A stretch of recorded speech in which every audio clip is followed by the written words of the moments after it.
very interesting person who is coming in here now. He has worked in Hollywood. He's got his JD from Northwestern, and now he's building one of the most exciting and compelling consumer brands in our space, all designed to give you very nicely hydrated locks and destroying flakes to the left and the right. I am talking about the one and only Robbie Salter. Get in here, Robbie. Get in here, Robbie. Boom, coming in hot. Coming in hot. Robbie, man, we are so excited to have you on the show, brother.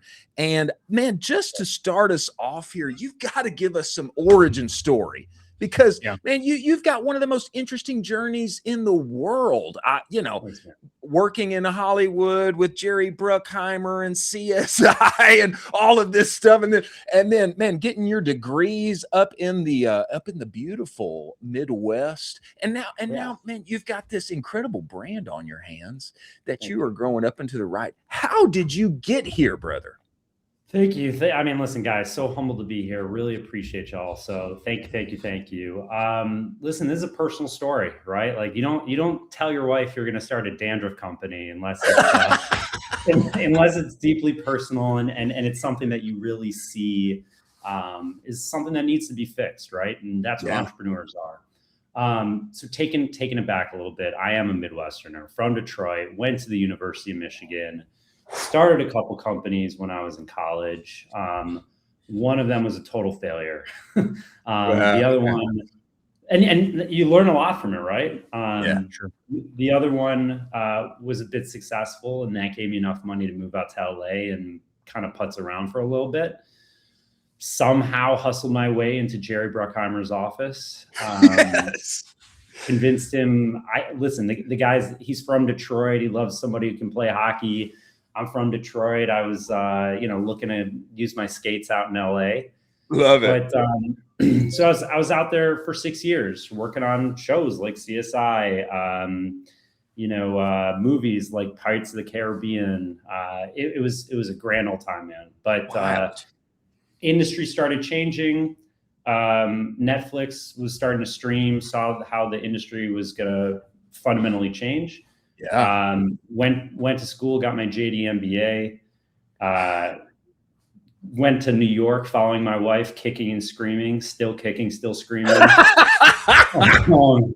Man, New York's an interesting place. Been here for 12 years now. Wow. And immediately I end up actually kind of working at this really amazing company. At the time it was called MediaLink. It's at the intersection between media, which is ads or advertising companies like Jupiter, where I was very close to working with CMOs of Unilever, Procter & Gamble, all the companies that, we want to get acquired by, right? Yeah. And I was in the room hearing how these CMOs were talking about businesses like Jupiter, businesses like Harry's and Native. And they said, we acquire these companies because innovation is really hard inside the biz. Wow. So I sort of parked that idea. We ended up growing the consulting firm that I was working for. My boss sold it for about $100 million. Good on him. I made about $0 million. And I was in my office and literally just having a stressful moment doing one of those, saying, what the hell am I going to do with my life? Where am I going? Yeah. I was doing I looked down at my desk, saw a pile of dandruff, and I said, this is disgusting. I got to figure this out. And dandruff, I've always had dandruff. And I never really had a good solution. Went to the store, saw all the brands that you guys know. Like if I say the word dandruff, I know what words come to mind for you. I saw a bunch of blue bottles. They all smelled disgusting, uninspiring. And, we were getting to that point where, men's skincare, and we were starting to buy things that made us feel a little bit better. And I was like, there's got to be something better up there. Met my business partner through a friend, and I told him the idea, and he was just laughing at me. And I was like, what's going on? He's like, I have the exact same idea, and I'm working on it, in parallel. So we both had this idea at the same time. He was taking it from a totally different angle because his background was on Amazon, and he just saw that Nizoral was absolutely crushing it. It's the #1 and the #2 selling shampoo on Amazon across any category.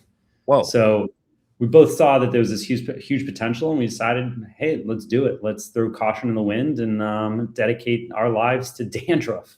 So, I love it. I love that. And it's bizarre. Was born. Yeah, it's bizarre. But listen, guys, as I'm sure you've heard this phrase, like there's riches in niches, right? Like, exactly. and this is the biggest niche in the category, period, the end. Half the world gets dandruff, right? So Head and Shoulders, #1 selling shampoo in the world, period, the end. So if you at how big this market is, and frankly, how much room there is for improvement, you kind of got to say to yourself, like, if I'm going to do something, this one seems like a pretty good bet. Wow. Colin, I want you to take this next, but I just want to say, like, I used Head and Shoulders yesterday, and not anymore, you're not. Yeah, brother, I use it, but I don't like it. You know what I mean? It's just there. Yeah. It's just there. I'm not throwing any shade at them, but it's just always there. So I use it, but it ain't any good. I mean, that's my take. Listen, man, it's real easy to throw shade on them, but I have to give it to them. Listen, they've been in business 70 years, right? Incredible. 70 plus years. And it's inexpensive. It's ubiquitous. So like you can buy it anywhere. You know, it's going to be super cheap. And for some people, that's okay. And we're not hating on anybody who uses it. It's just, we're saying if you're looking for a cleaner, better smelling, better looking product, like come talk to us. And if not, no judgment at all. I feel that. Wow. I feel that. So you made the transition from, I would say, very corporate. I mean, JD and all of that. I mean, that's pretty corporate. Sure. And transitioning into kind of the Wild West that is e-commerce and D2C. Can you talk a little bit about that transition and maybe any crazy stories that you're like, I didn't even know how to use a Shopify dashboard in the first day, and now I'm a whiz. These types of things where you're just like, it's a whole new world out there for you. I mean, guys, like, you have to understand, I didn't even know what Shopify was. Like, all right, let's go, Robbie. Like, no joke. And listen, we started this company 2020. We started working on the idea 2018, 2019, just like sort of kicking it around a little bit. Yeah. No idea. I mean, I'm used to working for large enterprises, you know, with like Unilever, Procter & Gamble, New York Times, Playboy was one of our clients, Universal Music Group was one of, like, so I guess the point is I already had a taste of entrepreneurship in college, and I started the big corporate world wasn't for me. And I loved my time at MediaLink because it was hustling, and it was, you know, if you don't know how to do it, you got to figure it out yourself. And unfortunately, I'm the type of guy who feels like I can just figure it out. And I think entrepreneurship is, you know, like, a good entrepreneur has a blend of both stupidity, hubris, and like, you know, it's like you gotta feel like I'm the one who can solve this. And the industry has been slow and blah, blah, blah, blah, blah. And I'm the one who can fix it. And I think having that attitude is what makes it work. So the switch from corporate to what we're doing today, it was kind of always in my DNA. So I always felt like these people aren't my people when I was in the big companies. Well, you're my kind of people. There you go. Yeah. Tell me about this, Robbie, because my understanding is that, man, you guys took some real time kicking it around 2018, 2019. Yeah. You guys took some real time to bake in, like, developing your own formulas for this baby. And Yep. I love that, because to me, you know, like, we had Aman Ansari from Ministry of Supply come on. He said, hey, you know, in our day, not all great products win, but only great products win. And I love that you guys took the time to do that. But man, the easy route would just be, hey, let me get a fancy bottle. Let me get some celebrities involved. And let's just pick whatever's already out there. And why did you take that time and develop your own formulas? What was that like? Yeah. Listen, it's great. It's a great question. And the short answer is you can go to all these formulators and nobody had anything on the shelf. So part of it was, if I'm going to be honest with you, we originally started to say like, hey, what do you got on the shelf? Can we modify it in any way? And the answer was like, we don't have anything.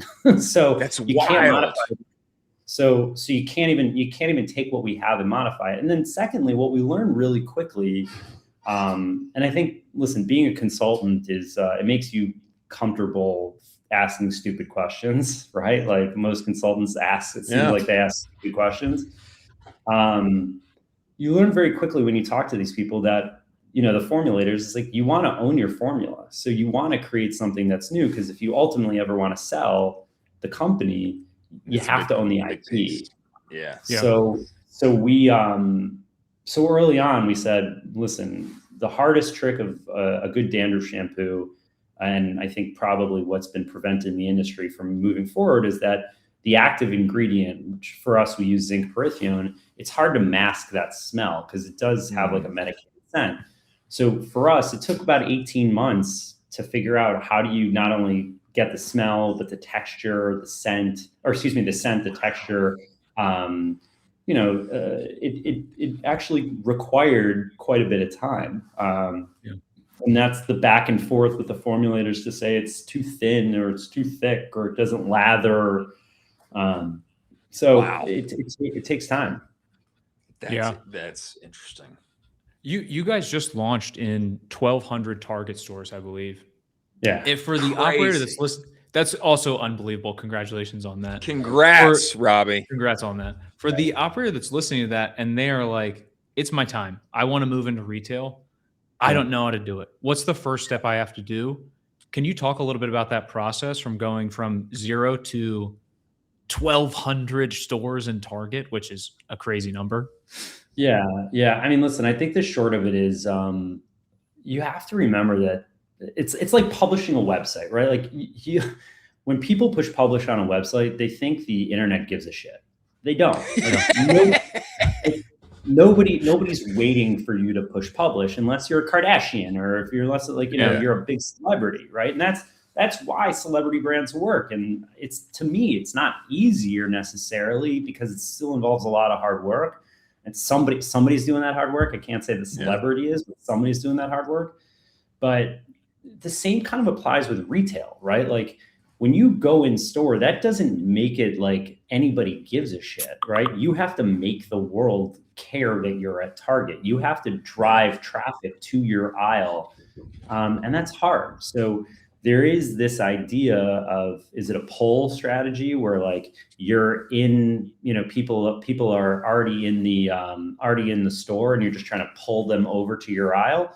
Or is it a push strategy where like you are actively trying to get people inside the store, trying to get them to get to your shelf? And for a smaller brand like Jupiter, because there are clearly massive brands at Target, for a smaller brand like Jupiter, that involves alerting our existing customer base, contemplating, are we going to be losing our customers from Amazon or customers from our .com?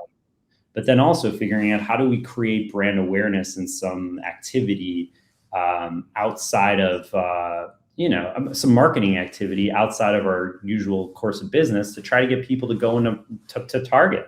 So it's a lot, man. We were fortunate that we were part of the Target Accelerator program. Nice. So that's a really nice way to get in the system, to get advice, for them to hear your pitch, to try to, bring you in slowly and gently into their system. And it's a good thing when you say no 2 years in a row. And that's what we did. They wanted us in there a couple years ago. And we just said, we're not ready. And then finally we said, all right, it's go time. Let's do this. Robbie, that is crazy. It's a crazy, controversial decision. And I worked at a baseball company that was scaling super fast, and we told the same thing to Dick's Sporting Goods, who wanted us everywhere, all in one shot. Walk us through why you made that decision. Like, why was that the right decision? Hey, let's hold off Target, even though you're asking for us. Let's hold off. Listen, I don't care what logo's on the side of the building, right? Like in many respects, it's all these buildings are, cold white shells with shelves, or cold white box with shelves, right? Yeah. Like Nice. they're whether it's a Target or Walmart or whatnot, it's a store with shelves. So we had to have the confidence that either the people in the store were looking enough for what we were doing, or that we as a company were creating enough awareness that people would, on our messaging that we're now in Target, that we had that like big enough influence to push them to go in. Influence an engine. Yeah. And by the way, we also had at the time a 4-person team. So like, who's going to handle going in, all the day-to-day of being in Target? I love that. I love that lean team that's accomplishing big dreams. That's incredible, man. I'd love to talk a little bit about the Shampoo Heist campaign. So yes, we have to. 27,000 bottles, 500K in inventory stolen. Yeah. As a founder, I'm probably entering in panic mode. That was not your reaction to this. Can you talk us through that series of events and then what happened after that? Yeah, of course. So roughly November of last year, we got a big shipment heading to Target. At the time, our biggest partner, it's going into the biggest time of year. I get a phone call from my business partner. You're not going to believe this. You're not going to believe this. We just had a truck stolen. We have no idea where it is. Crazy. Stay tuned. But immediately my mind went to, oh my God, we're not going to be able to sell the product. But, but we have insurance. We'll get it back. Like, no big deal. But the truth is when you don't deliver to a major company, there are significant issues. It's lost revenue for them. They have a couple of, safeguards in place and penalties in place that can really make it sting more than the cost of your product. So, my heart, my heart went into my stomach. After about 48 hours, I got a call from my business partner and said, we think we found it. And it's in a warehouse in the middle of random California. We have a private investigator. We have a private investigator who's been tracking this down, and we think that we found him. I was like, all right, like I'll get my Kevlar vest on, guys. Let's do it. Let's kick some doors down. Let's find this guy. Yeah. Let's find this guy. So we got the Los Angeles Police Department to get a warrant, and they kicked the doors down. And what they found was not only our product, but they found other, beauty company product, and we're able to retrieve it. And we got that product, and we're able to within a week get it to Target. But listen, man, this stuff happens all the time. There's just it's because of the nature of brokers in the trucking and logistics industries. Like everybody's using a broker for a broker for a broker, and you got random people involved in the supply chain. But man, that was a crazy experience, and we turned it into a little bit of a marketing campaign. Which so what's the tagline on that? Something like it's that good, something like that, right? It's that good. I mean, listen, who steals Dandruff shampoo, right? It's got to be pretty good. So that's right. So that's what we went with, man, and that's how we feel is. What we're doing is theft worthy, right? So we're very, very fortunate that the bottles ultimately made it to the location. Target was a good sport about it all, and we just campaign. We had a couple of those go viral, and it was pretty crazy. And our team, we have our team to thank for such an amazing campaign that seemed to really gain some traction. Wow, man, what a great way to I mean, number one, recover a loss, but then turn it into a messaging win, wanted posters. Yeah, it's that good. I mean, if you need to solve a dandruff problem, you want to be using the product that somebody just stole $500,000 worth of. Right.